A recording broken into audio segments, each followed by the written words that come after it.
The 𝙕𝚎𝚌𝚗𝚒 festival was coming to an end, so the students had to clean up all the trash. They threw the bags into a pile and mockingly ordered the school janitor, 𝙕𝚎𝚌𝚗𝚌𝚗, to do the sorting. He objected that the students should do it themselves, since that was what the assembly had decided.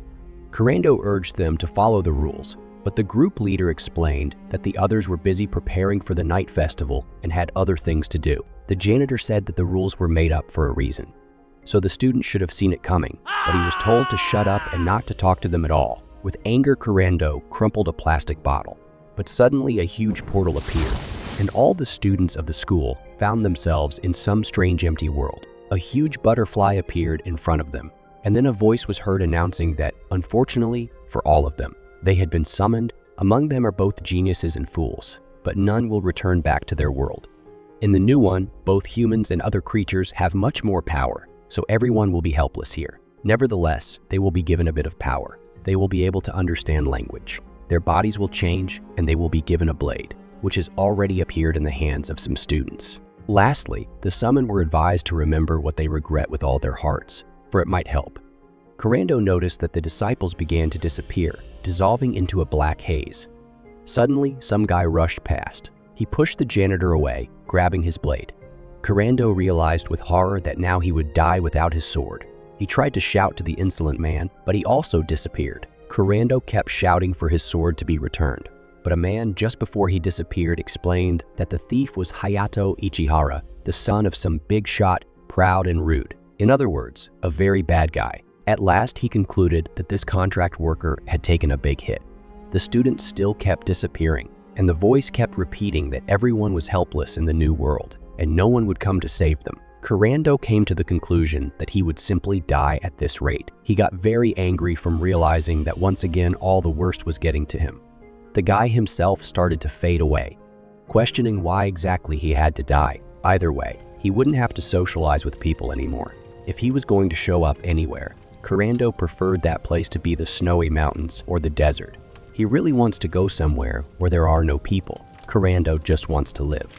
His wish seems to have come true, considering he was tossed into the mountains, which, by the way, had a massive storm blowing in them. 𝙕𝚎 couldn't even really look around. He just walked forward.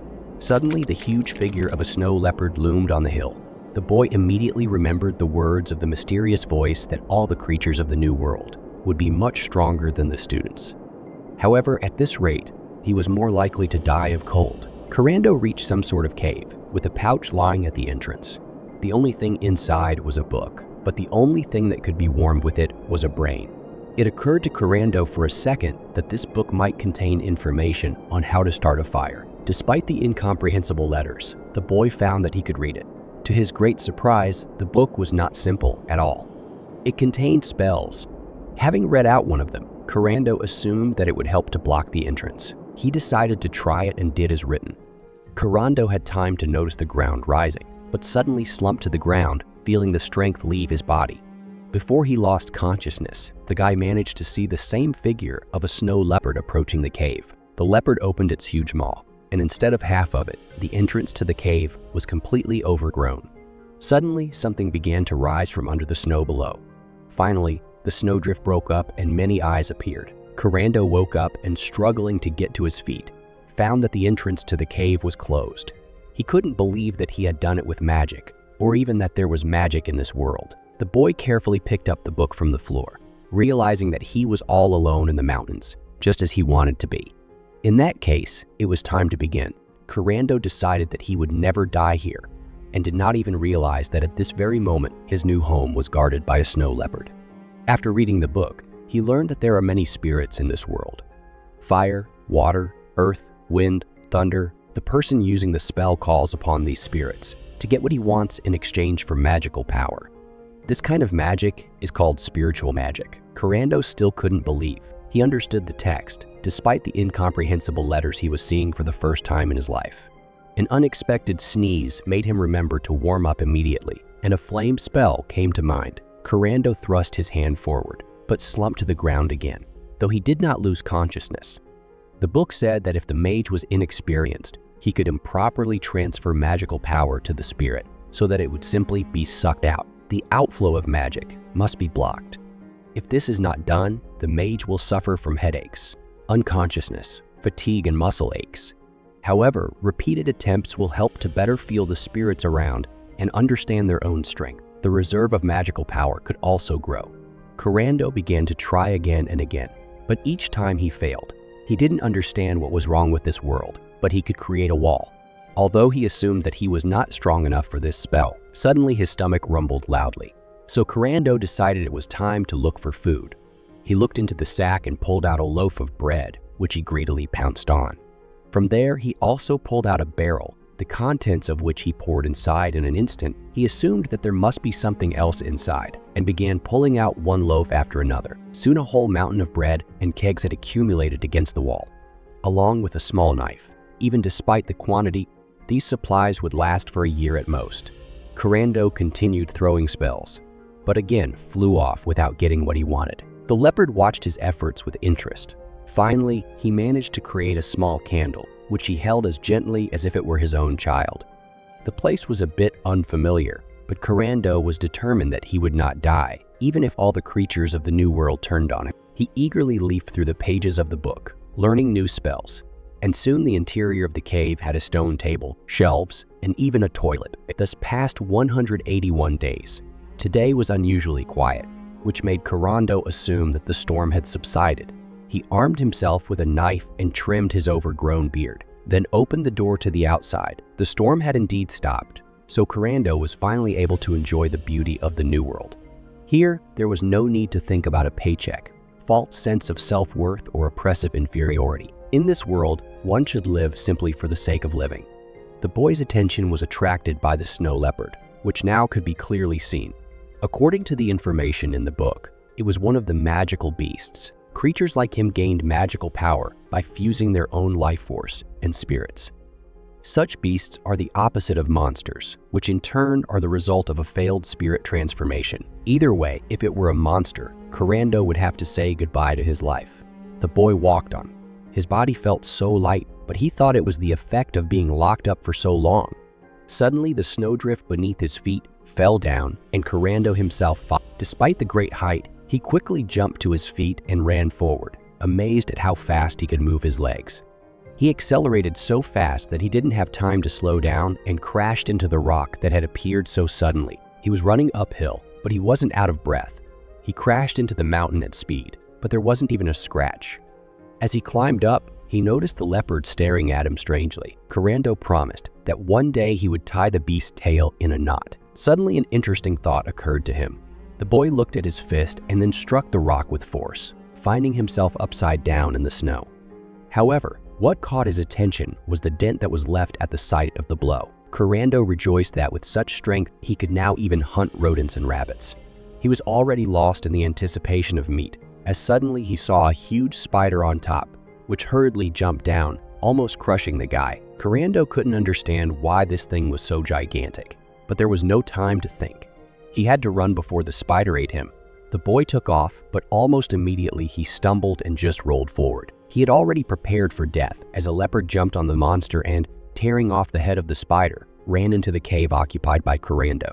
He tried to stop the beast, but as he ran after it, he discovered that there was another passage in the cave. Suddenly, a tail appeared from the cave, with which the leopard caught the boy and dragged him inside, pulling him right up to its huge maw. Suddenly, on the top of the leopard's head appeared his, or based on the situation, rather, her cub. The beast began to scowl at the new guest, but suddenly its mother curled her tail and pressed the guy against her own body, causing Kurando to sink into the fur. He decided to run before they let him forage, but he was incredibly warm right now. The young mage couldn't even remember the last time he felt this warm. Kurando woke up in the morning and saw only the cub in front of him, who continued to stare at the man in disbelief. He asked the cub where his mother was, but on rising to his feet, he found that the cave was very large. Down below lay iced animals and monsters, apparently supplies for the winter. Kurando went to the exit and saw a leopard in the sky. It turns out that she can also fly.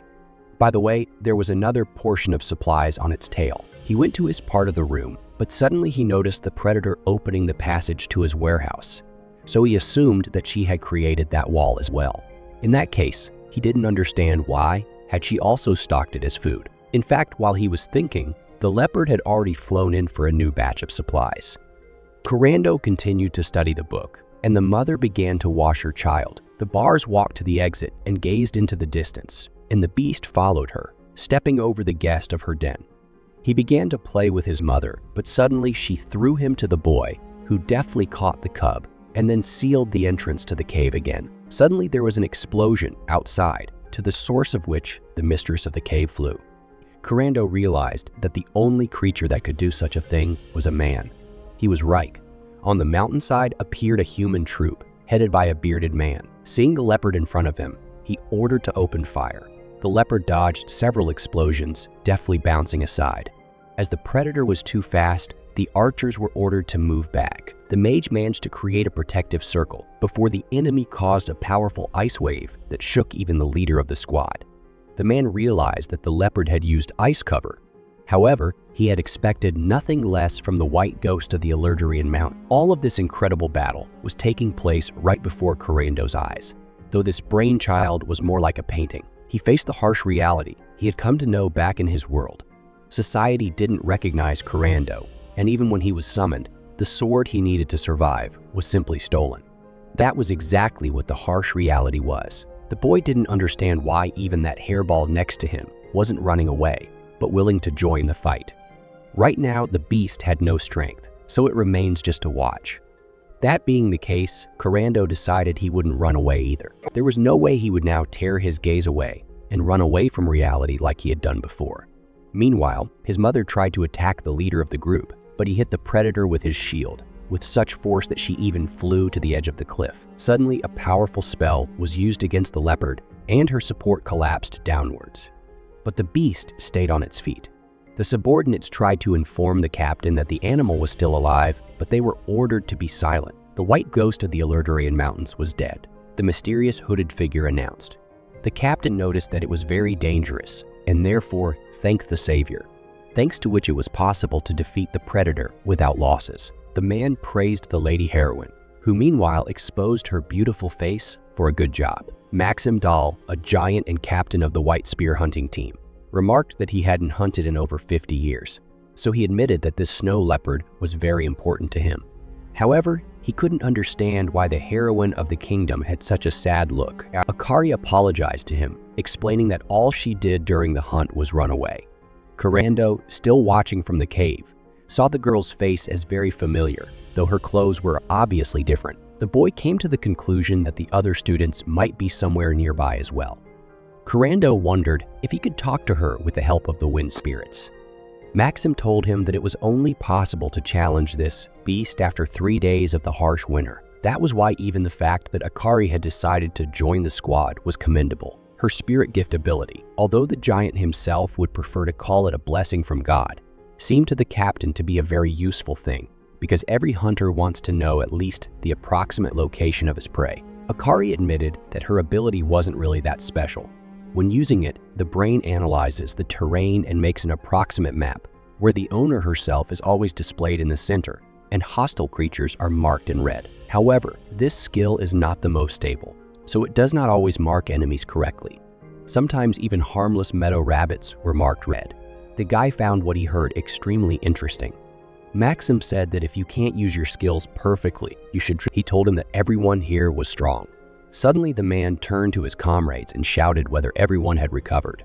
Dahl said it was time to come down from the mountains, reminding them that there was good booze and beautiful maidens waiting for them in town. The others did not object and rose obediently from their seats. Akari didn't understand why this giant was acting like a medieval sailor. The girl asked the captain not to make such a thoughtful face and reported the unnatural behavior of the wind spirits, as well as the fact that there was someone in the cave opposite, someone who was marked in red. In any case, Maxim declared that it was not their concern now. The mages approached the corpse of the huge beast and, lifting the one up, carried it along. The cub was watching all of this. He tried to jump down, but 𝙭𝚗𝚒 told him to stop and suggested that they get out of here.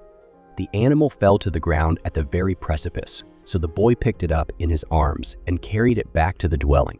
There he wrapped it in his towel and jacket and began to prepare supper. He ate the meat he had not tasted in so long. However, there was still the baby to feed. The little raptor was so small that he couldn't even eat meat yet. But at this rate, he was afraid the cub would starve to death. Kurando thought for a moment, and then he made a pot out of the earth, poured in some water, and put it on the fire. Then he crumbled some bread into it, and after a little while, it was a good chowder. The boy waited until the dish cooled down and began to feed the baby. Surprisingly, the beast was eating the porridge with gusto, so Kurando decided that he would feed it until it could eat meat. But there was something he couldn't understand. The leopard had really entrusted her child to a human. A few days later, the baby was already frolicking, smashing the dishes of the dwelling. Kurando asked him to quiet down, but he realized that it was uncomfortable without a name. He picked the baby up in his arms, trying to see if it was a boy or a girl, but nothing came out. In that case, he named the baby Yukishiro. Thus began their life together. The baby continued to play, eat, and learn about the world. The short summer flew by in the blink of an eye, and they survived the second winter. Spring came, and with it, the cub became a predator. Yukishiro jumped down, showing his prey to his friend. Kurando wondered why it was so small this time, for which he received a tail on his face. Suddenly, the leopard came to the edge of the cliff and began to watch something intently. Approaching him, the guy realized the reason for the restlessness. People came again. However, this time the giant was not among them, so Kurando assumed that it was another group. Noticing a familiar face, he decided to try to use the wind spirits again. The new leader, 𝙹𝚊𝚗𝚒𝚘𝚘, ordered his subordinates to move faster and to pick up the corpses of their comrades on the way back. He turned to 𝚱𝚊𝚗𝚒, asking if she had found the snow leopard yet. Saul thought she was just a coward from the kingdom of 𝙹𝚊𝚗𝚗. The young man explained that these lands had once belonged to the land of 𝙹𝚊𝚗, where its subjects hunted monsters. They were true hunters. That was the pride of 𝙹𝚊𝚗. His comrades immediately picked up his fighting spirit and began to praise the leader, chanting that the people of 𝙹𝚗𝚗 were fit only to follow. 𝚱𝚗𝚗 didn't understand why this ability went to her. If she failed, she was laughed at, and if she succeeded, she was maligned. Back in school, it was as if the other students didn't notice her. In this world, people like her are called heroes, but in reality, they're just being used. 𝚱𝚗𝚗 is tired of it all, because there is almost no difference between the old world and the new one. Meanwhile, the friends returned to their cave. Yukishiro brought a comb to his roommate, suggesting that it was time to start the procedure, and Kurando concluded that people really do hunt snow leopards every year. In fact, living with Yukishiro, the lad had learned a lot. There is always a blizzard in these mountains in winter, so no one comes here. In the short summer, spiders crawl out looking for prey, so people won't come here at this time of year either. The territories of snow leopards and spiders are clearly distributed. The proof is that spiders never climb high, but they can be forced to wake up and then they come out in the harsh winter for 3 days. So if you hold out for that time, the hunters won't be here until next year. However, the snow leopard camouflage, as well as the geographical advantage, is of no use as long as these people have a heroine with such abilities. These people killed Yukishiro's mom. Even she didn't have the strength. Kurando suggested that traps should be set, though he immediately discarded the idea, since an experienced hunter would not be caught by an amateur like him. On the contrary, it would be easier to find them, and that would be the end of everything. The power will not work either, as the guy does not control it well. Even with the onset of darkness, to attack will not work. Suddenly, Kurando wondered why he should even care about the lives of these hunters. Yes, he is not on the side of humans or magical creatures, but he is on the side of his friend Yukishiro, and therefore he will do anything to protect the leopard. In that case, he turned to his roommate with a suggestion to wake the spiders from hibernation. The group of hunters continued on their way along the snowy peaks of the 𝙹𝚗𝚗 mountains. Suddenly, the figure of a snow leopard flashed on the hill above, which pleased Seoul. Although the look of the magical beast seemed a bit strange to him, the leader ordered to open fire immediately, and soon there was a powerful explosion at the place where the leopard was sitting. Seoul was incredibly happy about his quick success and repeated to his subordinates that 𝙹𝚗𝚗 had the best hunters in the world. At the same moment, snow fell from the hill and a huge spider emerged from underneath. Seoul could not believe that it was a trap and that some beast had led them, the hunters of the 𝙹𝚗𝚗 kingdom. He shouted that he was smarter than some animal, grabbed his bow and launched an arrow straight at the spider's head, despite his assistant's warnings not to provoke such a strong monster. The spider jumped up on its hind legs and then swung its limbs, easily severing the heads of several fighters. The others began to scatter away, and the mage said they would all be wiped out at this rate. But Seoul shushed the sluggish hunter, ordering the others to retreat. For now, there were those who would hold the monster back. Nonetheless, 𝚱𝚗𝚗𝚗 stopped right in front of the spider, glaring at its huge fangs that were coming at the girl right now. The only thing she wanted to do right now was go home. Kurenado cheerfully greeted his friend, who, however, had not returned to the cave alone. The boy lifted his guest into his arms, remembering that she was almost the only one who had mistaken him for a human while working as a janitor at the school. He noticed that Akari had grown a bit, though she still looked a bit emaciated. The girl soon woke up to find the young man in front of her gently brushing a huge snow leopard. Akari wondered where she was now, but then remembered the huge spider herself. She wondered if it was a snow leopard, but she was even more interested in Janitor, whom she recognized immediately. Kurando made a fire, so Akari wondered where he had learned magic, but answered her own question again, remembering the spell book. The owner of the dwelling told her that it had been brought by a snow leopard. The girl did not understand why the beast did it, but Kurando admitted that he also did not know the reasons for such an act. After all, they came here to kill. Akari's eyes opened wide with surprise, but the guy asked not to be surprised, explaining that he saw and heard everything. In that case, the girl assumed that he was the one marked in red in that cave last year as well.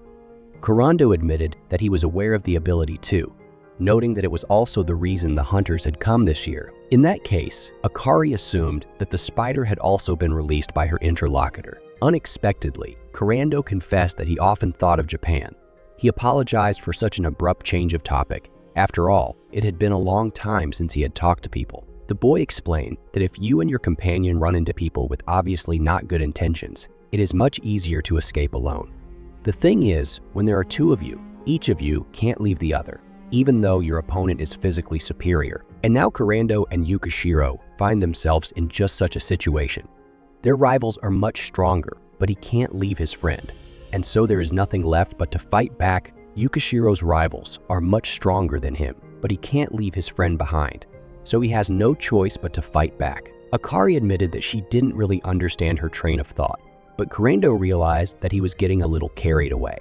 In fact, he just wanted to say that he would do whatever was necessary to protect his friend and not let him die. The girl wondered why not just run away, but the guy explained that if he didn't fight, the hunt for Yukishiro would continue, and the leopard himself hates to run away from the battlefield. Akari was still puzzled if it was worth the cost of human lives, even though they were hunted.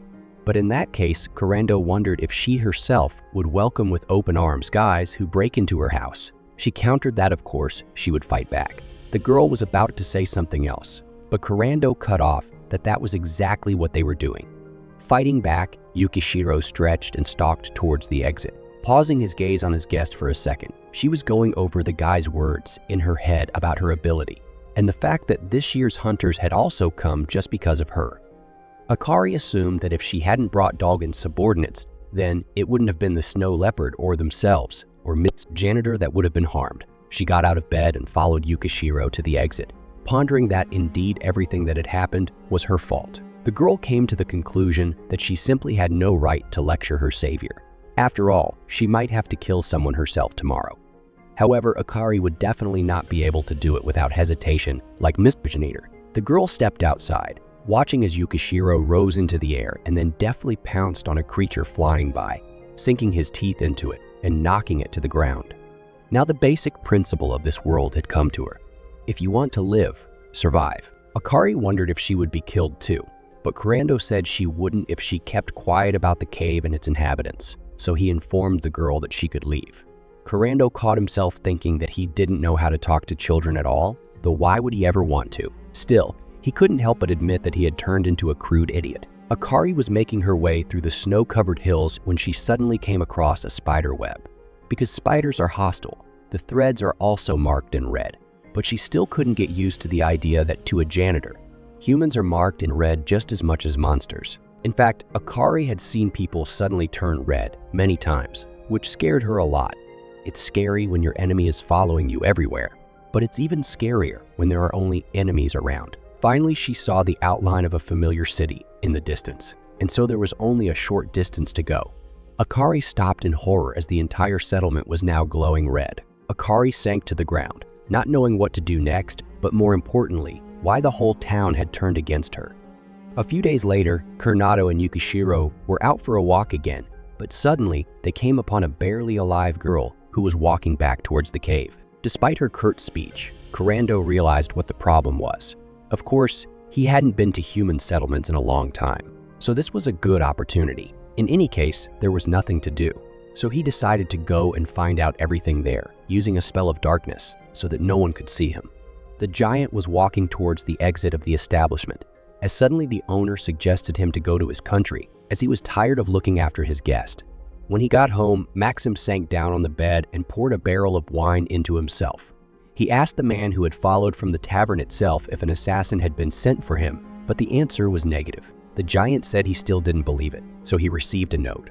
Of course, he could not understand what exactly it said. However, he immediately recognized the handwriting of the heroine of the kingdom. 𝙭𝚗𝚒 assumed that he was now believed, but the man asked not to be in a hurry. Even given that someone had come from Akari, the big man couldn't trust someone who still hadn't shown himself.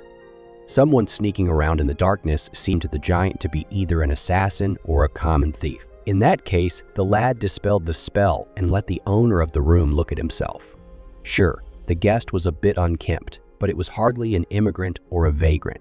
The giant didn't sense any evil intentions either, so 𝙭𝚗𝚒 offered to cut to the chase. He reported that Akari was safe, which pleased the man, though his face remained as impassive. The giant assumed he would have to, but still wondered what to call the sudden guest. 𝙭𝚗𝚒 called himself John, but the interlocutor realized that the name had just been made up, though he admitted that it didn't matter. The giant introduced himself as Maxim, but warned that if he tried to deceive him, he would be killed. The boy pretended to be very frightened, which interested 𝙹𝚊𝚗𝚒. He could not make out what was in the boy's head. 𝙭𝚗𝚒 asked him to tell him what was going on in the city. Maxim explained that Saul was the son of a very powerful man. He ran to a white ghost of the mountains and lost almost his entire squad. Back in the city, the bastard accused Akari of sicking the spider on her comrades on purpose. The guy's henchmen agreed, so the girl was put on the wanted list with a bounty on her head. In the land of hunters, treachery is not forgiven. 𝙭𝚗𝚒 said that it wasn't true, and Akari should testify, but Maxim objected that it wouldn't work, because the hunters, and especially Saul's gang, had authority in this town. Maxim admitted that during the day he went to protest the guild's decision, and in the evening he thought about how to live for tomorrow. 𝙭𝚗𝚒 assumed that the giant was spending money on booze for the same reason, but Maxim said that alcohol was fuel for the mind. The boy wondered if everyone in the world, except the man, had turned their backs on Akari, but the giant asked John who he was to her, and if he had any purpose in helping the girl. 𝙭𝚗𝚒 replied that he simply wanted to live in peace, and so he promised that he would take Maximus to her, but in return he must forget about John's existence. But the giant objected that he didn't know who was in front of him or where he came from, so he wasn't sure that he would keep his word. 𝙭𝚗𝚒 stated that he considered those who broke promises to be common trash. In that case, Maxim asked where Akari was, and in response he heard about the foothills of the 𝙷𝚎𝚌𝚗𝚒 mountains. The man knew that white ghosts dwelt there, and so he was greatly surprised to learn that this fellow was from those places. He looked like a hunter to 𝙷𝚎𝚛, though even 𝙷𝚎𝚗's subjects couldn't handle a web of spiky spiders and travel such a long way. Well, perhaps no one except Akari. After a moment's thought, Maxim offered to leave right away, but 𝙭𝚗𝚒 reminded him of the pile of guards outside. Soon, however, they were all lying unconscious, gathered in a neat pile at the back of the building. The giant suggested that there was no way out through the gate, so suggested jumping over. The big man used his life magic and jumped high, finding himself on the roof of the building. Maxim mockingly suggested that he look for a ladder for the boy, but he repeated the trick so well that he immediately found himself on the other side of the wall, which impressed the giant. Yukishiro looked forward to his roommate's return, but suddenly the same hunter who had killed his mother a year ago stood before his gaze. Maxim laughed at his comrade, who was already exhausted. The boy explained that it was all the fault of the amplification magic, but 𝙹𝚊𝚗𝚒 objected. 𝙭𝚗𝚒 still showed good results, but even so, it was very difficult to compete with the giant's strength. Suddenly, a leopard jumped out to meet them, ready to tear the intruder apart. The giant assumed it was his territory, calling him Kitten. Noticing a familiar face next to the man, Yukishiro turned around and jumped on the hill ahead. Maxim asked the boy why his pet was without a collar, but 𝙭𝚗𝚒 advised him not to provoke the beast, for he didn't even know if the leopard had had time to eat lunch when they returned. The giant was again convinced that this was a guy with no brakes. 𝙭𝚗𝚒 thanked him, but the big man said it was not a compliment. Upon seeing Akari, The man happily grabbed her in his arms, informing her that he had finally seen with his own eyes that the girl was unharmed. Remembering her character, the giant allowed Ikari to cry. She tearfully apologized for making Maximus worry, but he stated that it wasn't her fault. Kurando walked over to the leopard, who was staring sadly into the distance, sitting at the edge of the cliff. He put his arm around his friend, promising that one day they would definitely kill this giant. He said that he himself had once been robbed of his clothes, but he had met 𝙕𝚎𝚌 when he was here. That was why Kurando wished with all his soul to repay his friend. The beast turned his muzzle away, but when he heard how stubborn he was, he pounced on his friend and playfully threw him to the ground, rubbing himself against the boy's jacket. 𝙕𝚎𝚌 grew stronger every day, and Kurando decided to practice magic. He couldn't lose his friend. The guy asked the couple if they were done chatting. Maxim wondered why they were so disheveled, but Kurando asked him to ignore it, as it was a common thing.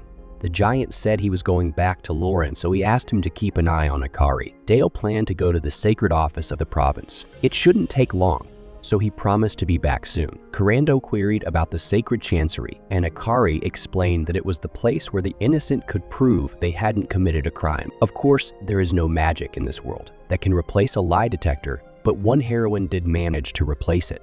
Ikari explains that 𝙕𝚎𝚘 was believed by the hunters, which is why she is now a wanted woman. However, if the kingdom finds out that 𝙕𝚢n's subjects are deceiving, the relationship between the two nations will be broken. It is for this reason that she needs the power of this heroine, her ability 𝙱𝚊𝚗𝚘 of truth. Ikari explained that such abilities are called gift of the spirits, or God's blessing.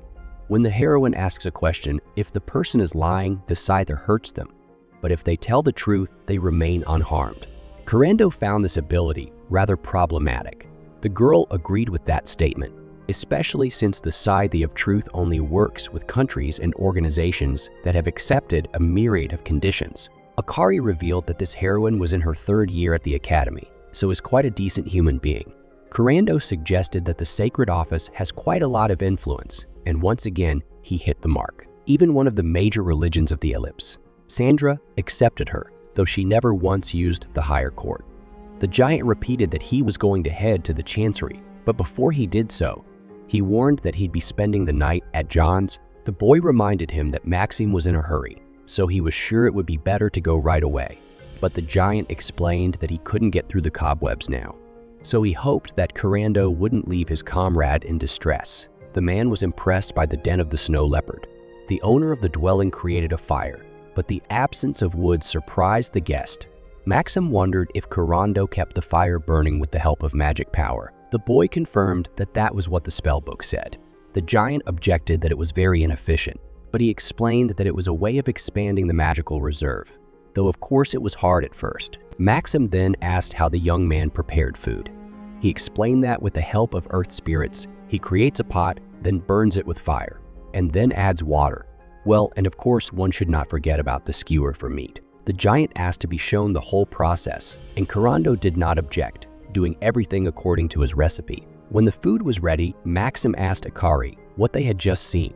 The girl was surprised at how easily the boy could handle 3 spirits at once, as if he were just juggling. Nevertheless, Maxim still could not understand why he should complicate his life so much, because skewers and pots could be bought at the store, and the fire could be maintained with wood. Moreover, it was impossible to master the spirits without training. Kurando pulled out a book, explaining that it was actually more of a textbook. Ikari pounced on the writing with interest. She was sure that this book was probably from the academy. The girl exclaimed that it wasn't even a textbook, but a veritable encyclopedia. Ikari wondered how many times the guy had read it, since it had become so shabby. The man was surprised that Kurando also fed roasted meat to the leopard, but the cave master explained that it was a magical beast after all. Tasting the chowder, Maxim confirmed that it was indeed delicious, especially the seasoning. Suddenly, the giant offered Kurando to come down to the mountains and become a hunter. The man promised to put in a good word. Maxim looked at him angrily and asked him not to look at him, like as a hunter's license would allow him to visit the city, and he could help Ikari by taking away her things. Otherwise, she would have to wear dirty clothes. But she said she was fine with that. The next morning, Kurando ran into Ikari again at the exit of the cave.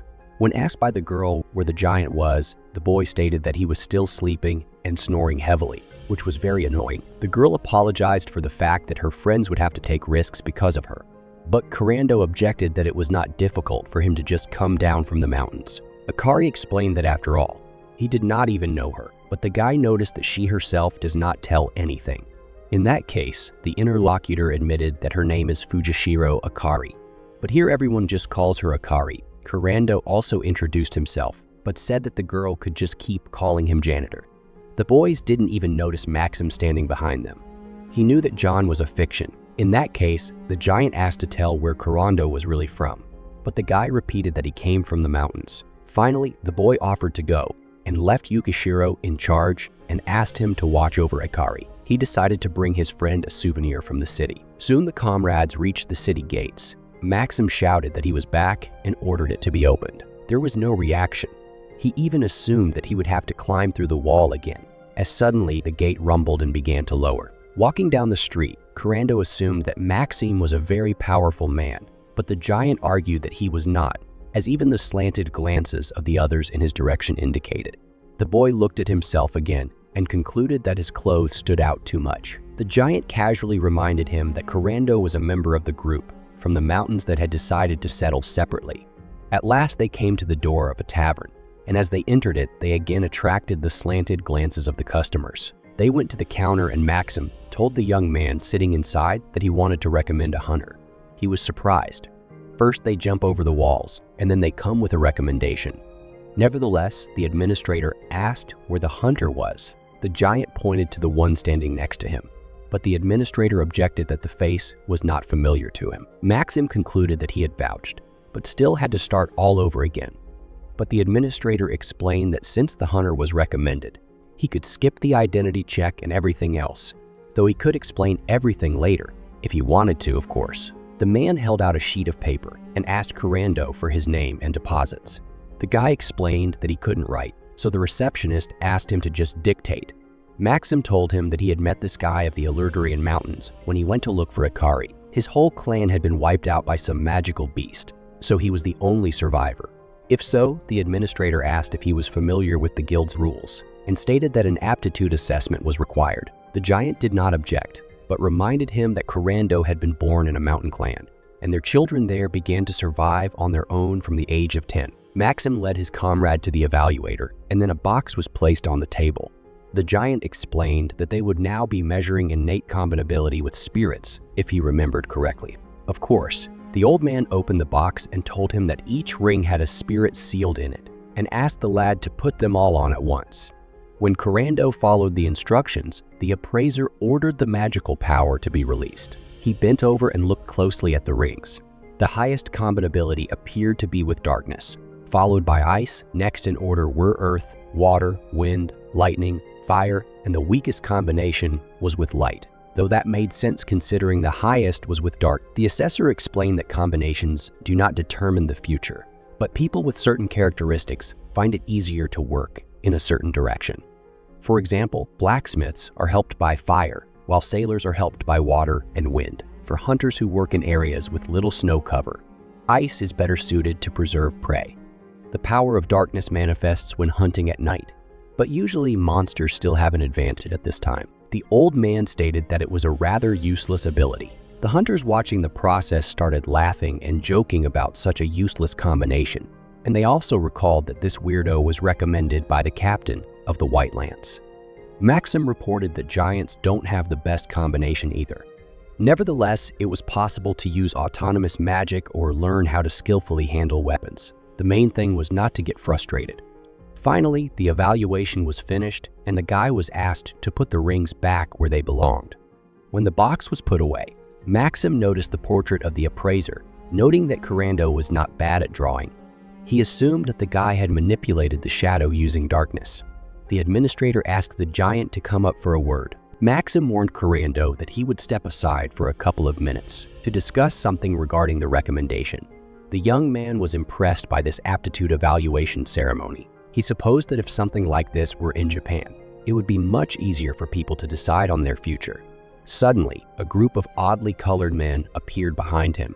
Their leader asked how 𝙭𝚗𝚒 felt now that his life was over. The big man continued to taunt the boy, saying that he had come to be a hunter, but he wouldn't get a better profession than storekeeper. 𝙭 just turned around and went the other way without saying a word in response, but the bully grabbed him by the shoulder and then kicked him in the stomach. The guy flew into the column opposite, which finally convinced the bully of his opponent's weakness. Suddenly they noticed a giant narbai, and so they did not continue the conflict and went about their business. Maxim ordered his comrade to rise to his feet, not understanding why he was pretending. Having shaken off, 𝙭 explained that he just wanted to avoid conflict. That's why he decided not to move, though the giant reminded him that the guy could even use magic to keep alive. The administrator stated that duels between hunters were strictly forbidden, as was the use of weapons and magic on guild territory. The man advised to be more careful from now on, but 𝙭 asked, "What if you were attacked?"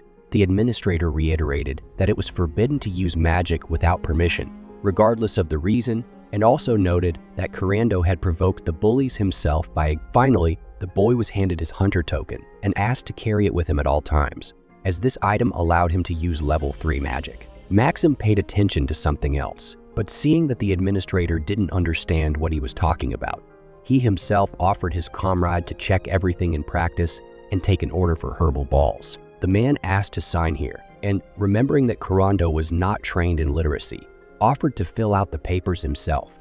But the young man explained that writing a name was quite simple and took a pen, having familiarized himself with the papers. The administrator announced that it was already possible to go to kill the grass balls, but asked him to be more careful as the reward was given only for undamaged kernels. At last, 𝙭 asked for a copy of the document, which surprised the man, because even experienced hunters usually did not ask for it. But he explained that it would be good to have proof of the order. Already on the street, Maxim concluded that 𝙭 was no longer a hermit living in the mountains, so it could be considered that he had become closer to society. But the silent interlocutor was fascinated only by his new badge. It is labeled with ranks, more commonly referred to as stars. The lowest rank is 10 stars, and the highest is only 1. In addition, hunters who have special skills or specialize in a certain area can receive stars of other colors. For example, if a certain color is specified in the order, only the hunter with the corresponding rank can take it. 𝙭 has 10 stars, but all of them are colorless. Maxim also has only 1 star directly, like a royal hunter. Holders of the highest rank are very rare, though there are rumors that the captain of the Wings of Night clan got it in just 1 year. The giant came tiredly out of his house, wondering why to go so early, and 𝙭 explained that he always got up at this time in the mountains. Maxim remarked that it was a good habit for a hunter and suggested moving out while it was crowded. Suddenly he asked if 𝙭 had taken the girl's things, but the man ordered him to be quiet, noting that the giant wasn't careful at all. The man announced that they should get to the hunting ground to the south. The boy was surprised to see the desert, for they hadn't even moved an hour away from the city yet.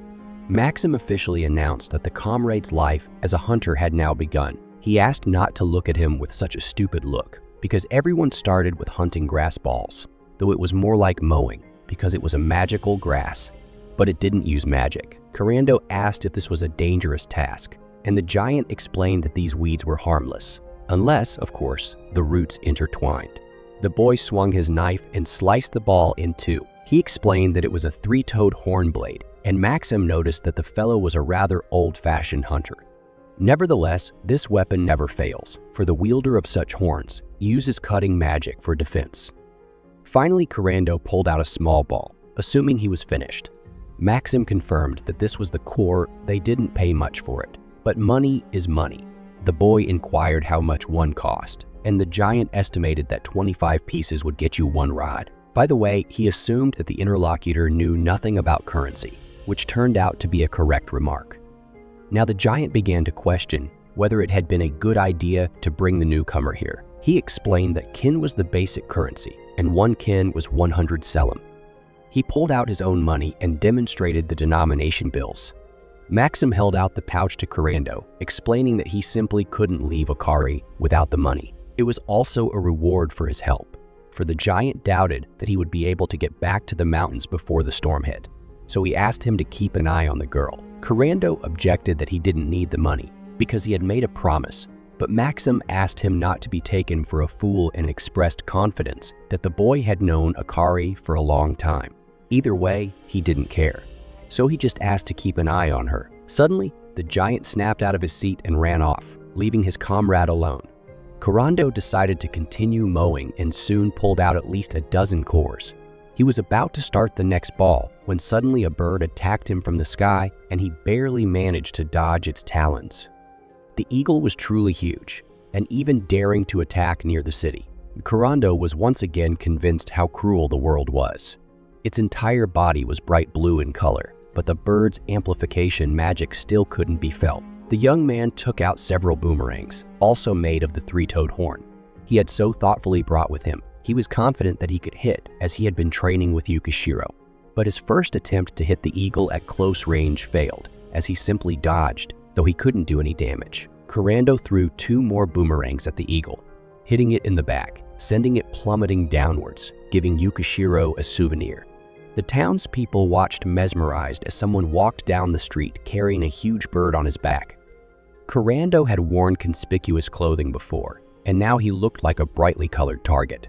The administrator also greeted the hunter everyone was talking about with some excessive politeness, but when he realized who it was, his face changed dramatically. Suddenly, someone in the back praised Kurando for a quick and excellent job well done.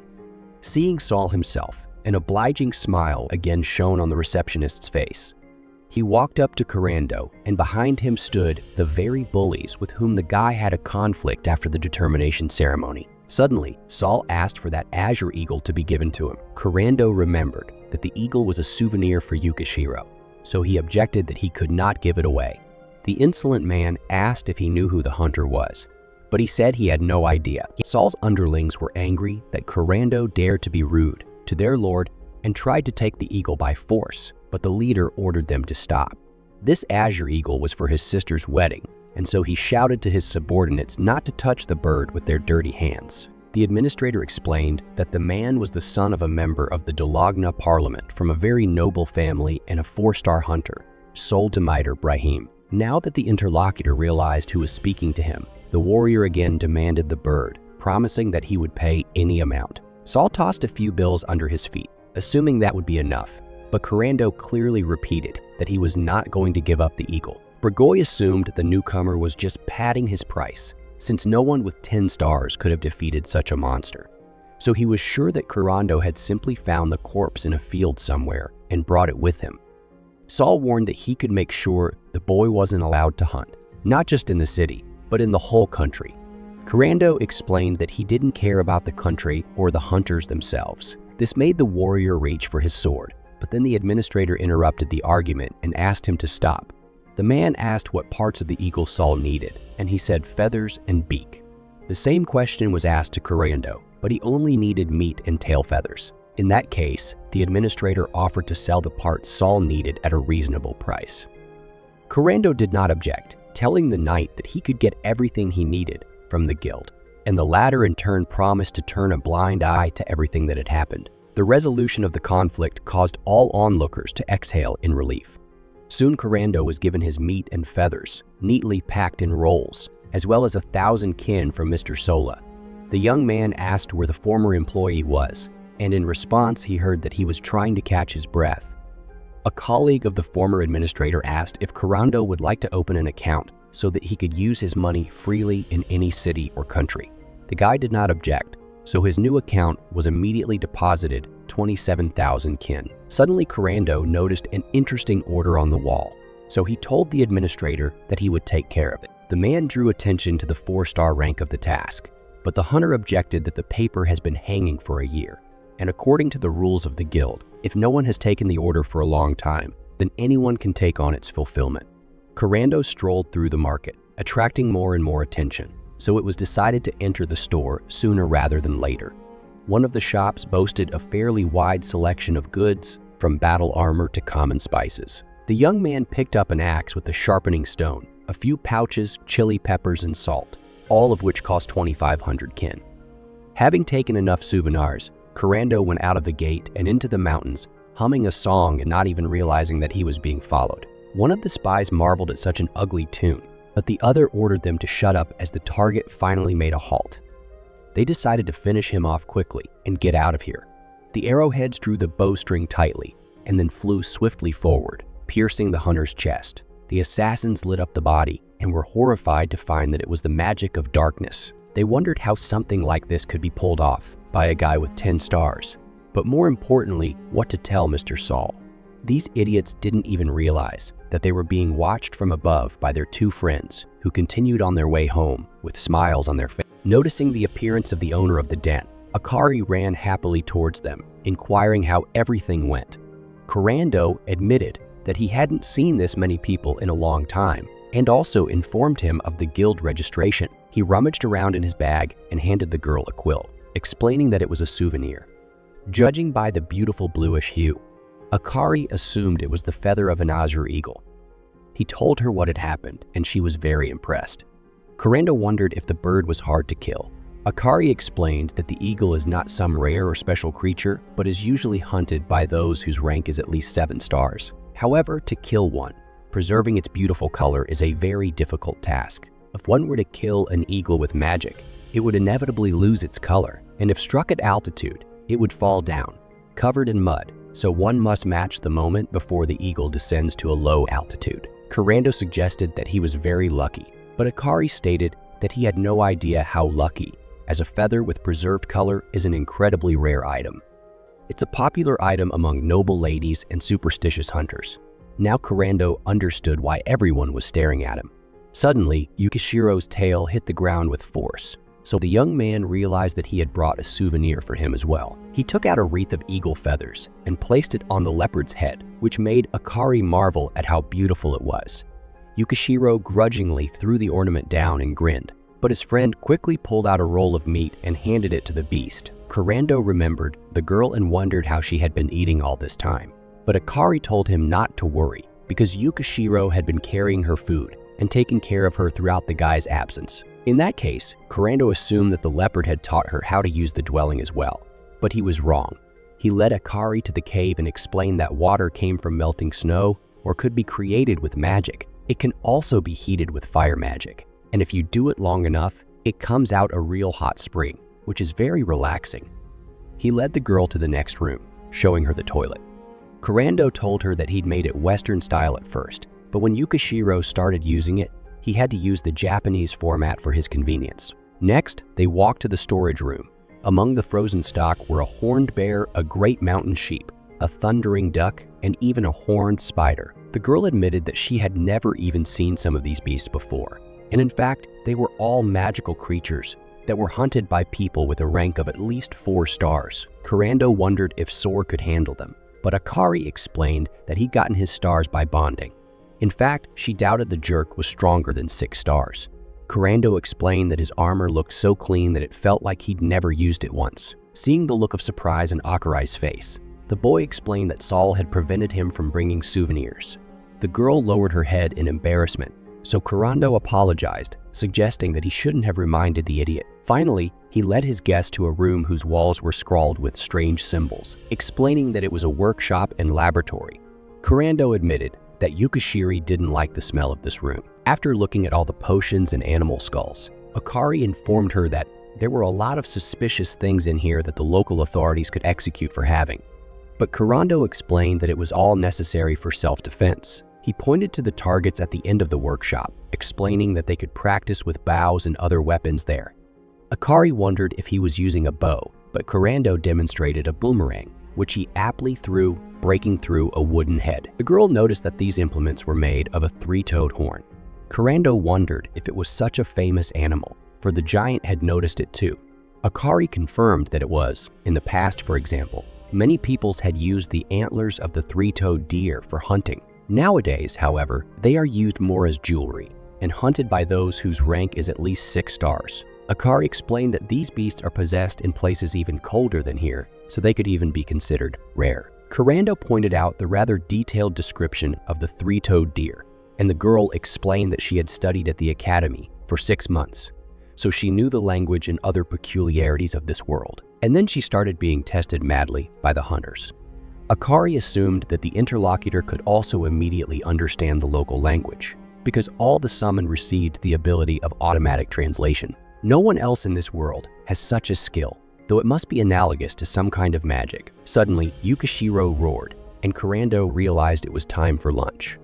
Soon, the eagle meat and spices that had been brought in were turned into quite tasty dishes that were placed on plates and spread out on the table. Akari admitted that she hadn't realized how delicious the landlord's cooking was. She noticed that he was very original and skillful in his use of spirit magic. Kurando explained that he was just practicing a lot. He said that it used to take 8 hours of sleep to regain his strength, but now it takes about half as much. However, as the book says, the amount of magical power can increase. Kurando also told how for 580 days, he completely depleted his supply, sometimes even several times a day. Constant fatigue in his muscles, headaches, nausea, rapid heartbeat, panting. He admitted that at one time he was terribly tired of it, although this training in magic reminded him of sports training, but Akari shouted that it was not like that at all. She explained that the boy could die at any moment, as the depletion of magic weakens the life force as well. Just one wrong step and it could be the end of everything. Akari stated that such a method could only be used if there was someone around to back her up. However, Kurando remarked that nothing had happened to him. Akari didn't believe it was a coincidence, as over 1,000 depletions of his magic power would definitely affect the guy. Kurando was different from all other humans in that magical power did not sustain life in his body. Those born in another world don't need magic power. That's why by depleting magic power over and over again, he was able to increase his supply of it very much. For those born in this world, depleting even 50 of the reserve could be fatal. But Kurando could even use the magic needed to sustain life, so he could deplete 75. He admitted that even with those powers, he was given a very low rank. Akari couldn't believe that the guy had even passed the aptitude assessment already. Kurando started to tell about her results, but the girl objected that it was better not to tell anyone about such things, because then one would learn about a person's weaknesses. She asked not to forget how cruel this world was. However, Akari herself was quick to tell about her excellent combination with light, and, noticing the strange look of her interlocutor, said that she had nothing to hide, as long as he shared it. The girl assumed that Kurando was special compared to the other recognized ones, because all of them were more compatible with light than with darkness. Although there was one more, 𝙹𝚊𝚗𝚒𝚘𝚗. The boy immediately recognized the name of the rogue, who snatched his sword from him during the summoning ceremony. Akari explained that he got 2 abilities at once. The first is Holy Sword, but nothing is known about it. But the second is Spirit Lover, which allows him to see and hear spirits, and some even say that he can touch them. Plus, he has a perfect match with all elements except darkness. He is currently the only person with this kind of power in this world. In that case, Kurando assumed that he could use magic of all elements, but he couldn't figure out why darkness didn't work for him. Akari explained that it was rumored to be the second ability. It seems the Holy Sword doesn't mix with darkness. In any case, Kurando stated that he didn't care about this Ikiharu guy. Akari questioned whether he really didn't care. She apologized, explaining that she just wanted to understand her new friend's true feelings. Kurando admitted that he was certainly curious about what happened to that guy, but he was able to do things in this world that he couldn't even dream of in Japan. So he just wants to live peacefully and quietly. It is for this reason that the young man doesn't care about this Ichiharu. He is sure that he will definitely get into trouble as soon as he meets this guy. He will never forgive him for this evil deed. And he knows one thing for sure. He will never give in to Ichihara Hayato. Soon all 3 roommates are out hunting. After a short walk, Kurando bent down and began plucking an unusual grass that was even poking out from under a large patch of snow. Akari couldn't believe it was trauma grass. This spice costs about 1,000 kin, the same as an azure eagle's feather. She admitted that she had never even seen it, but Kurando said that she had not only seen it, but eaten it, for he used it as a seasoning for chowder and curry. Akari couldn't believe she'd eaten such an expensive food, but Kurando explained that it grew everywhere around here. In fact, he wouldn't have guessed it was such a valuable product if she hadn't told him. Recording, the girl suggested that it was all about the spiky spiders. Because the Tremor grows so close to their habitat, no one picks the grass here.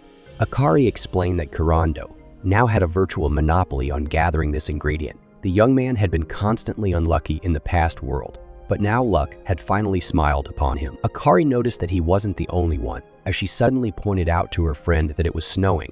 However, Kurando objected that it wasn't snowing. Yukishiro also roared loudly, as he saw an ice spirit ahead that had lost its mind. this hostile creature was about to appear from the vortex he himself had created. Finally, a horrible bony monster of bright red color appeared in front of the trio. In fact, monsters are the only thing that prevents 𝚱𝚘𝚘 from living peacefully in the mountain. When spirits don't get enough magical power, they begin to starve, and a starving spirit loses its mind and soon turns into a monster. The book says that light magic is especially effective against such creatures. The boy turned to Akari, asking if she could do it. She said she could do it, but it would take time to create the spell. In that case, 𝚱𝚘𝚘 announced that he and Yukishiro would buy that necessary time and ordered her to try to do it. But from a safe place, 𝚱𝚘𝚘 knew that monsters become the enemy of all living things. So he prepared for battle. The leopard rushed forward and toppled the spirit to the ground and clawed at its face with its powerful fangs. But the monster quickly got to its feet, tossing Yukishiro aside. 𝚱𝚘𝚘 used earth magic to delay the enemy and asked Akari about the spell, but she informed him that it wasn't ready yet. Suddenly, the monster's body began to stretch out, coming towards the guy. So Yukishiro pounced on it again, locking his jaws on the spirit's legs. But it launched tentacles that began to cover the leopard's body. He tried to reach 𝚱𝚘𝚘 with his hands, but he managed to dodge the first attack, but missed the second. The monster's sword came down with force on the boy's hands and face. The spirit swung for a second strike, but it was struck by an arrow of light from Akari. The rays pierced its body in many places, and then the monster exploded into pieces. The last thing 𝚱𝚘𝚘 saw before he passed out was the head of his opponent, which landed right in front of him. He woke up in the cave, wrapped in a blanket and surrounded by his friends. Akari asked him not to move, explaining that his arms and jaw were broken. 𝚱𝚘𝚘 mumbled something in response, but the girl assumed it wouldn't be possible to speak for a while longer. Akari apologized, explaining that she could only administer first aid while 𝚱𝚘𝚘 was unconscious, but now that he was awake, she could continue the treatment. She chained the boy to the bed to keep him still, and warned him that it would still be impossible to grit his teeth without a jaw muscle. Akari admitted that the young man was very lucky, since she had been taught the magic by Maxim himself, and suggested that she start, if the patient was okay with it, of course. Since accelerated healing magic is usually accompanied by unbearable pain, it requires a person's consent to use it. Akari took hold of her jaw, and soon the bones that had been shattered by the blow were fused back together. Next came the right arm, and then finally the left arm was almost back to its original state, and the screams from the cave could be heard as far away as the habitat of the spiky spiders. Akari announced that the procedures were complete, but warned that she might get a fever during the night, so she asked to be patient for a while. 𝚱𝚘𝚘 mumbled something again, and then barely managed to ask if he could speak now. Having been granted permission, he inquired about what happened next. Akari told him that thanks to him and Yukishiro, the monster had weakened, and then he had finished it off, and now he was 100% sure that the crazy spirit was dead. 𝚱𝚘𝚘 admitted that he didn't even realize that the girl knew how to use holy magic. Holy magic was the only type of spell created to destroy monsters. Its creators were followers of the Church of Sandra, but they are better known by the nickname of the Servants of the Moon God. Holy magic had been a secret for a long time, used only by the monks of the cult. But as the world became more and more crowded and monster attacks became more frequent, the monks had to reveal the secret, and holy magic was used all over the world. 𝚱𝚘𝚘 mumbled about causing a lot of trouble for his friend, but Akari countered that it was rather the opposite. However, she revealed, the one who really cared about the guy was Yukishiro. The bard walked over to the bed and began to lick his injured friend affectionately. Suddenly, Yukishiro turned around and then brought the monster shield in his teeth. Akari explained that after the spirit died, it had left behind some of its equipment, the shield and the stick that it used to shatter the young man's bones. The girl said that such things happened, though it was the first time she had ever seen such a thing with her own eyes. Yukishiro put the shield on the bed and lay down tiredly, watching the leopard's behavior. Akari seemed to blame himself for not being able to protect his friend, though perhaps it was just the peculiarities of this old giant's life magic. 𝚱𝚘𝚘 tried to get out of bed but couldn't hold on and nearly fell down, but was caught by Yukishiro. He announced that he was going to visit the bath and invited the beast to join him. Thus, tumbling from one side to the other, they reached their destination. The boy tried to summon water, but it didn't work. It seems that the magic power hadn't had time to recover yet, so he asked his famed friend to do so. Finally, the bathtub filled with hot water, and 𝚱𝚘𝚘 happily immersed himself in it. Seeing the lad's pleasure, 𝙕𝚎𝚌 scattered and jumped into the water, raising a mighty splash. They sprawled out in opposite corners and began to enjoy their rest. Kurando began to reflect on everything that had happened. This was the first time he had ever killed something that looked like a human. In fact, he had never really enjoyed killing, even when hunting. That feeling of a blade slicing through living flesh, he could never get used to it. That time in the encounter with Saul's gang, if things had turned out differently, he would have had to kill them. Although Kurando really didn't want that day to ever come. If he did have to do it, his hand would not waver. With those thoughts, he walked out of the bathtub right as Akari walked in there. She plopped down on the ground, explaining that she got worried when she didn't find the young man in bed, which was why she went looking for him. Akari couldn't understand why he was taking a bath with the lights off and even naked, which surprised Kurando a lot. It wasn't naked, but the girl ordered him to be quiet. She said that it was too early for him to get up, let alone use magic power. Akari was sure that it was impossible to recover so quickly from such wounds. But suddenly she thought about it and came to the conclusion that Kurando had cured himself with his magic. So now he was walking on the edge of exhaustion. The next morning, Kurando found his friend at the entrance to the cave with her face covered with her hands. He apologized for interrupting his musings, but warned that he was coming down from the mountains. So he asked her to be careful. Akari shouted that he shouldn't do that, since just yesterday he could barely stand on his feet, and today he was going to climb rocks. Kurando explained that due to the appearance of the monsters, a reconnaissance was necessary. He explained that they were doing badly when it came to a whole wave of deranged spirits. Of course, monsters don't appear by themselves, but when one appears, its madness can spread to its kin. When there are too many of them, they start attacking human settlements. That's why Kurando was on a scouting trip. He was about to leave, but Akari grabbed his sack. The girl explained that since she couldn't stop him, she asked him to at least listen to his request. Before he comes down from the mountain, Akari has asked to be trained in holy magic. She simply can't let her friend go if he can't kill the monster. The girl admitted that, in fact, no one would let go. You just need to believe and wish. Faith will generate a holy spirit, which will destroy the monster. Although Kurando himself does not fully understand the difference between an ordinary spirit and a holy spirit. Nevertheless, that should hardly be a hindrance. Akari explained that holy magic has been used for over 500 years and promised to teach the boy how to use it. They sat down by the fire and Kurando tried to create a spell, and the girl said that the sensations should be something similar to the magic of lightning. 3 days passed in this way, and Kurando decided it was time to set off. He handed his friend a book of spells so that she would have something to do at her leisure, and she in turn insistently asked to buy strong armor, because if they were, then perhaps, and would not have to resort to healing magic.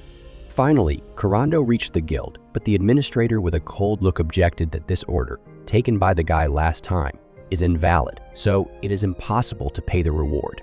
Kurando interrogated what invalid meant. The man explained that some time before the order was taken, the 𝙷𝚊𝚗𝚒 Parliament had proposed changes to the rules for accepting stale tasks. Now they could only be accepted with a rank no more than 2 stars below the required rank. The administrator was very surprised that his assistant hadn't reported it, but promised that no fine would be levied this time. In that case, he inquired what the hunter would do with the 𝙕𝚊𝚗 grass, but Kurando countered that he would eat it himself. The guy admitted that he had a conversation to have. The administrator warned that protests against the rules of Parliament were not accepted, but Kurando explained that the talk was about monsters. The man asked to wait for a while and excused himself to contact the head of the branch. At that moment, a group of bullies reappeared from behind, led by this tattooed bully, who didn't miss the opportunity to mock the missed reward. He wondered who Kurando thought he was, if he was allowed to get involved in orders that weren't of his level. His companions demanded a demonstration of the herb, if it was real, but Kurando repeated that he would rather eat it himself. The bullies argued that 𝙕𝚗𝚗 cost a lot of money in the capital, so only aristocrats could eat it. Finally, the receptionist appeared and invited the young man inside. Kurando was about to pass as the big guy suddenly grabbed him by the neck, ordering him to show him the herb. Suddenly, the fellow grabbed his hands with such force that the big man howled in pain, and looking at his wrists, he saw finger marks. Nevertheless, he informed his companions that he felt no magic. He had shook wise in motion happened, like he assumed he had reacted automatically due to the fact that he often fought 𝙕𝚗𝚒. The administrator knocked on the door and then opened it, ushering the boy into the room of the branch head. The man was surprised, as this newcomer had already caused the guild a lot of trouble, and now he was also claiming the appearance of monsters. He assumed that 𝙱𝚘𝚘 was just being arrogant because he had been recommended by the captain of the White Spear, but warned that the exception could apply to anyone. The head introduced himself as 𝙹𝚊𝚗𝚒𝚘𝚗 and asked if the young man thought he was trying to put too much on his shoulders.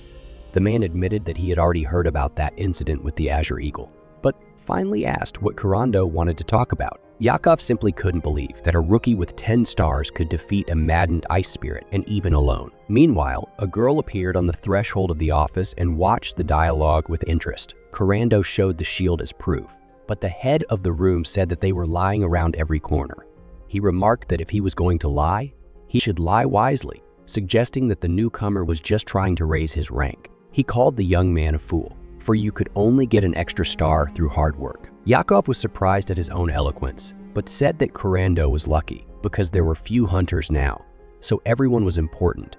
However, the man also revealed that he would have a handler assigned to him from now on. He explained that he lost a lot of good guys on that mountain, and all because of that stupid hero who was just obsessed with honor. But the curator wouldn't let that happen, not to accept a request that would be out of his league. 𝙱𝚘𝚗 did not understand what was going on, because he spit on hunters in this guild, as suddenly the same girl entered the room, which surprisingly turned out to be quite tall. She introduced herself as a 4-star hunter 𝙹𝚊𝚗𝚗 and announced that she was working in the guild from today. The head jumped up from his seat, delighted by the girl's appearance, and welcomed her into his branch. However, his smile quickly faded when 𝙹𝚗𝚗 announced that she was taking this guy for herself. Yakov argued that she hadn't even reached 3 stars yet, so she couldn't have such a hunter wasting her talent on a novice. The girl wondered if she couldn't point this young man in the right direction, and then cut off that it was settled and asked 𝙱𝚘𝚗 to follow her. He did not know whether he should do so, but curiosity took over, and so he decided to go. The girl walked to the bar and then gulped down an entire mug of the drink, raising applause from those present. She then handed the drink to 𝙱𝚘𝚗, and he did the same, also eliciting cheers from the other patrons of the establishment. The boy said he wouldn't drink again, as he didn't like such bitter alcohol, and 𝙹𝚗𝚗 explained that alcohol could make life sweeter or make it bitter. She asked if 𝙱𝚘𝚗 knew that sweet alcohol was usually drunk by lovers, and he admitted that he had heard something like that. Nevertheless, the huntress stated that this mug had to be drunk, as it was an old initiation rite for newcomers.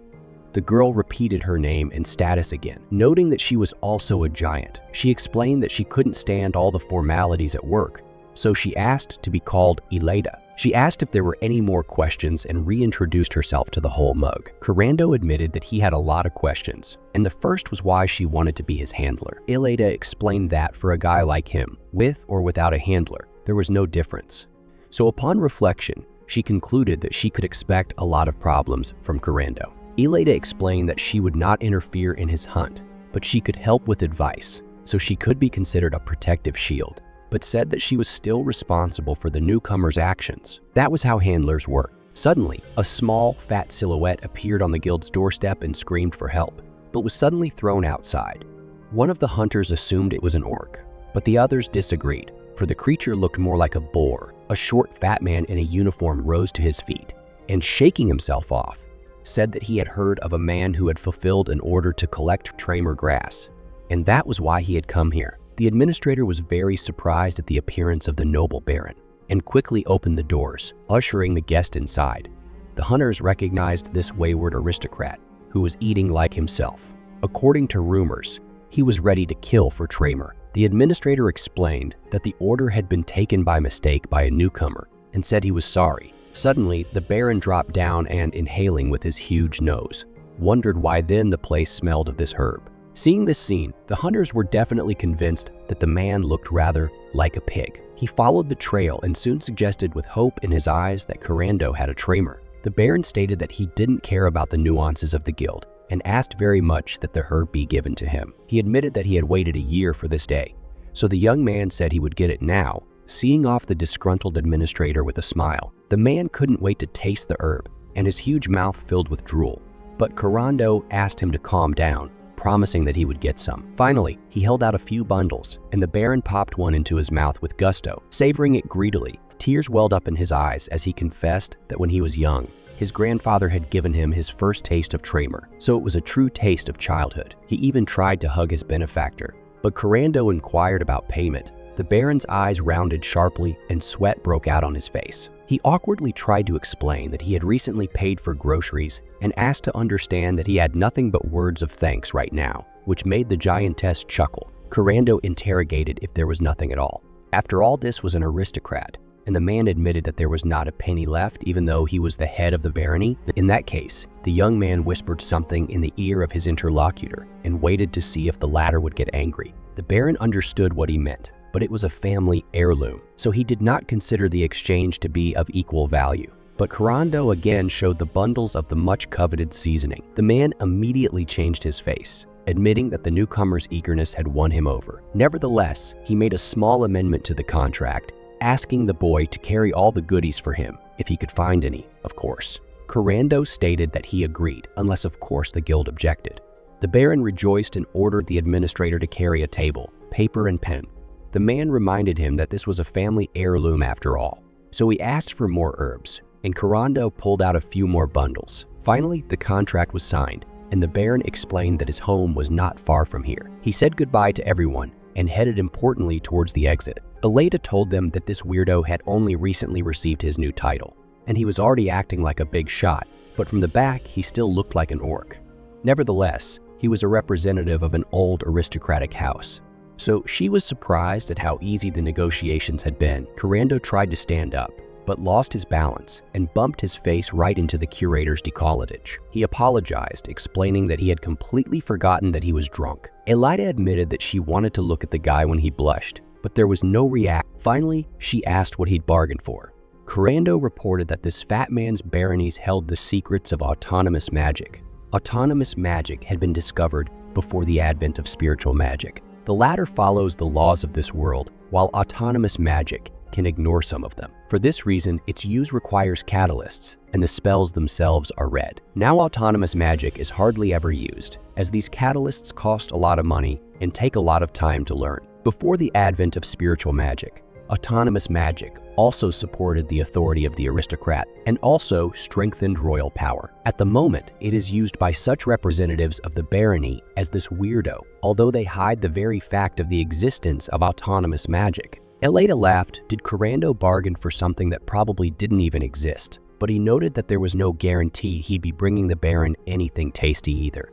The guy explained that it was very difficult to get the original text of autonomous magic on his own, so it was worth it. However, the girl suggested another option. The Baron just goes home and laughs loudly. Kurando admitted that he estimates the Baron's mental abilities somewhat lower. However, even if it is a deception, he will not be upset because he is already used to such things. But now, for the first time, he feels that he made a good deal. 𝙹𝚗𝚗 inquired if the ward would be taking an order tonight, but he countered that he was already drunk. In that case, she wondered how Kurando was going to move up in the rankings, but he claimed that she was the one who'd gotten him drunk. 𝙹𝚗𝚗 drank the mug in a volley again, noting that the newcomer looked too strange for a hunter. No armor or equipment. The young man admitted that he wanted to make the armor in town, but the giantess asked to be shown the material first. Kurando placed the bag on the table and was about to pull out the contents when suddenly 𝙹𝚗𝚗 cupped her hands around the bag, stopping the lad, and asked where he got that spiky spider skin, but Kurando objected that he couldn't say that. In that case, she called for 𝙱𝚘𝚗𝚗. A newcomer with 10 stars brings with him the skin of a huge creature that dwells in the mountains. She explained that only one thing came to mind. It was stolen. The boy wondered how he hadn't guessed it himself. Nevertheless, 𝙹𝚗𝚗 offered to give the item to her, promising to make suitable armor in the big city. Kurando wondered if he could trust such valuable material to someone he had recently met. He said he had nowhere to hurry. The giantess did not object, but still advised him to acquire at least some armor. Kurando got up from his seat, but again he stumbled back and buried his face in the neckline of the curator, who even thought he was doing it on purpose. The next morning, Kurando met with the giantess already in his new armor, and they decided to go to the guild, much to her surprise. Out of the orders for 10 stars, there was only the gathering of herb balls. This struck 𝙹𝚗𝚗 as odd, as the guild should post tasks for newcomers, even if there were no requests from locals, to help younger comrades raise their rankings. She decided to ask what was the matter, but suddenly Soul called out to her, interjecting to ask if 𝙹𝚊𝚗𝚒 had actually stopped by here. The huntress stated that she didn't like being called that.